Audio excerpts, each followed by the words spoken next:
ძალიან ცოტა ხნით შემოგიერთდებით, მეგობრებო, დრო არ მაქვს ბევრი და ამიტომ გეტყვით აი ამ ლაივის შესახებ.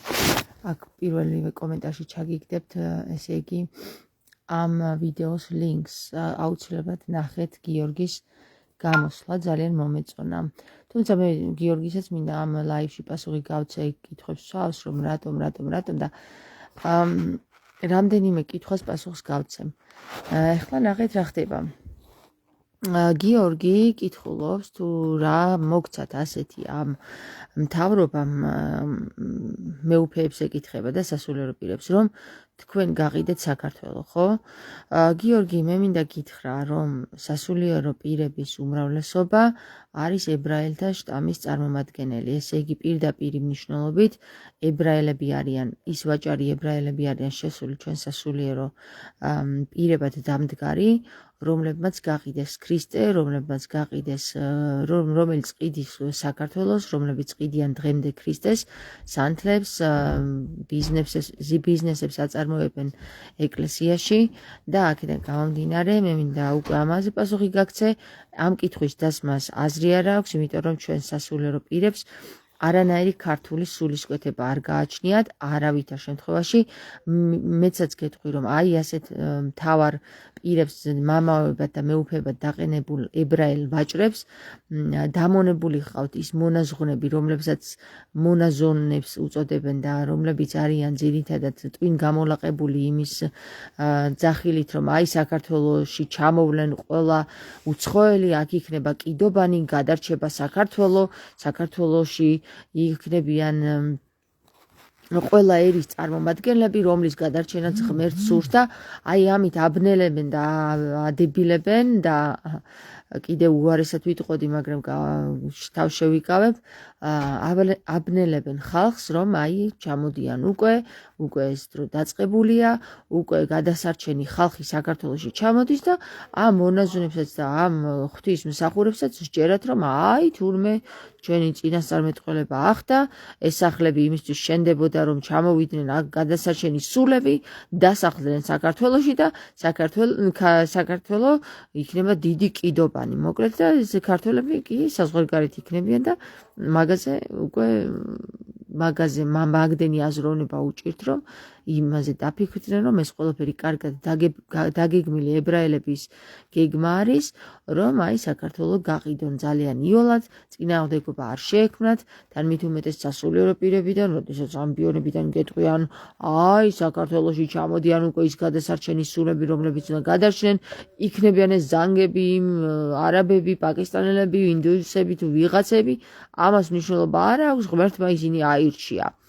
ეხლა მეორე, ჩვენს პარლამენტში კანონები, რომლებიც პირდაპირ იმას მიანიშნებს, რომ ეს ახალი კანონი, რომელიც რაღაცა თანხის ნაცვლად შეგიძლია იყიდო ქართველობა, ქართული მიწა და სრულიად საქართველოს შეისყიდო, აგერ ჩემი გერმანელი მეუღლე მეუბნება ჩვენს ასურეთში რუსებმა გახსნეს ერთი ჯიპსი ვილიჯი, დააყენეს ქართველი აქაური მოსახლეები მონებად, ამუშავებენ და თვითონ კი გაბღენზილი მუცლებით ზიან და ემსახურებიან ეს ქართველები ამ უცხოელებს.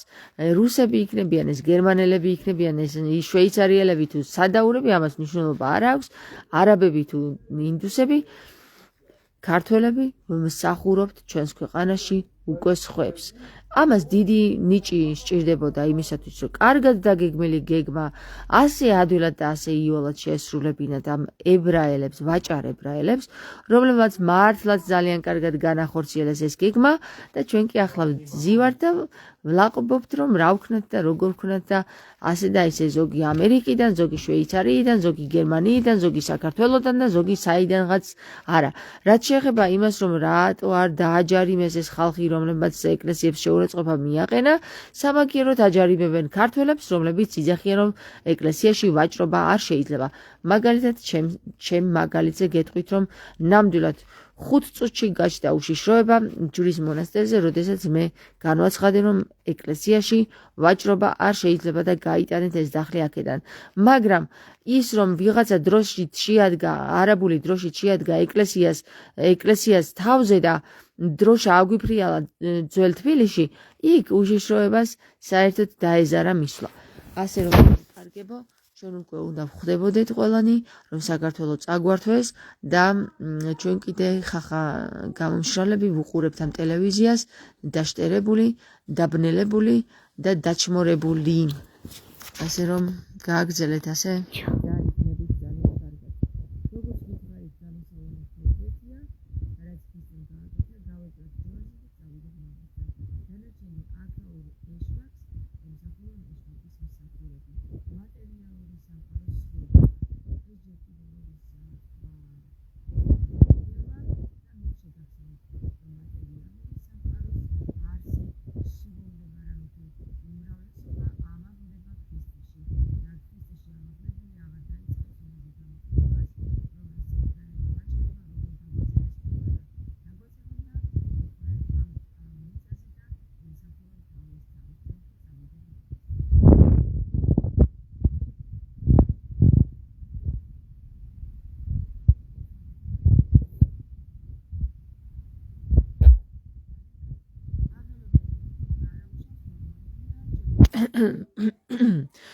არის შეგვიძლია ყველ ნებისმიერი დედამიწის ყველა კუთხიდან ავღელდეთ, რომ ესე გაგვაცრუეს ამ ებრაელმა ვაჭრებმა.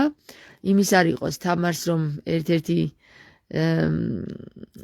გადამთიელი ვიღაცა ურჯულო მოატყუებს და გააცრუებს თამარს, რომ მიწაო რა გინდაო რაღაცას გაუკეთებს რა თამარს ამ ურჯულოს და თამარი ეუბნება, რომ სანაცვლოდ რა გინდა რომ მოგცეო რა და ეს ურჯულო ეთქვის, რომ აი ერთი ძროხის ტყავის ხელა მიწა მომეციო. თამარი იფიქრებს, რომ ერთი ძროხის ტყავის ხელა მიწა რა არისო და კაიო, მაშინ გაჩუქებო მაგ მიწასო და ერთი ძროხის ტყავი რასაც შემოწდებაო, იმ ხელა მიწა მაჩუქეო რა და ესე იგი ეს თათარია იქნება თუ ვინც არის. მოიტანს ამ ძროხის ტყავს, რაც შეიძლება წვრილად დააჭრევინებს ამ ძროხის ტყავს და ერთ დიდ მიწას შემოფარგლავს. ხო და თამარი ამას ვერ მოინელებს თავის ცხოვრების ბოლომდე, როგორ გამაცრუა ამ თათარმაო. მაგრამ რას ვიზავთ? სატანისა და მატერიალური სამყაროს გონება, ასეთი ადამიანების გონი ისეა მოწყობილი, რომ მატერიაში ჩარჩეს, ასე რომ თამარ ნუნერვიულობ, ეგ ვაჭარი და ეგ თათარი დარჩეს ამ მიწაზე და შენ კი იქნები მამასთან, რომელიც ზეცად არის და დავანებული აქვს შენთვის და ჩვენთვის, ყოველთვის, ვინც ქრისტეში ავმაღლდებით, ის სახელმწიფოები, რომლებშიც ჩვენ ვიცხოვრებთ და აი აქ ამ მატერიალურ სამყაროში, სადაც სატანა დააყენა ღმერთმა მეფედ, იმეფოს სატანამ და იყოს თავისი იანებით, თავისი მონებით და თავისი მონაზღვენებით. წილხვედრი ქვეყანა კი, რასაც ქვია საქართველოს სამშობლო, ჩვენი სამშობლო, ღვთისმშობლის წილხვედრი ქვეყანა, ეს არნიშნავს, რომ ღვთისმშობლის საკუთრების ქვეყანა. ღვთისმშობლის წილხვედრი არის ის, ვინც გონზე მოვა და ქრისტეს შეუერთდება. ამ სოფლის, ამ ქვეყნიური მატერიალური ცხოვრება უკვე სრულდება. როგორ აქვს ქრისტეს ნათქვამი, ეს სახელმწიფო, რომელიც თავის თავს აღუდგება წინ, თავის თავსვე დაანგრევსო, ხო და ამოჭამონ თავისი თავი თვითონ, როგორც უნდა ისე იპარპაშონ ამ დედამიწაზე, ეს დედამიწა არის სატანის და იყოს სატანის, ჩვენ აქ არაფერი არ გვესაქმება ამ დედამიწაზე. ღვთისნიერო ხალხო, ნუღა ინერვიულებთ, ნუღა იდარდებთ, უკვე კარგად დაგეგმილი გეგმებით მოგვატყუეს და გაგვაცრუეს ებრაელებმა, შემოგვიგდეს აბსოლუტურად ყველანაირი საშუალება იმისათვის, რომ დაგვეჯერა, რომ თუნდაც ილია იუდეველი უწმინდესი და უნეტარესია, თავი გვექნია, ხელები გვეკოცნა, ფეხები გვეკოცნა და საბოლოო ჯამში ქე დავრჩით ხახა მშრალები. ახლა ჩემო კარგებო, მე კი არ დავრჩი ხახა მშრალი. ისინი დარჩით ხახა მშრალები, რომლებიც ილია მეორეს აღმერთებთ და ღვთის ხარისხში აკყავთ უნეტარესად და უწმინდესად ამყოფებთ, ასე რომ იცხოვრეთ უნეტარესად და უტკბილესად და უბრწყინვალესად იმ ქვეყანაში, რომელიც აღარ გეკუთვნით. ჩაო!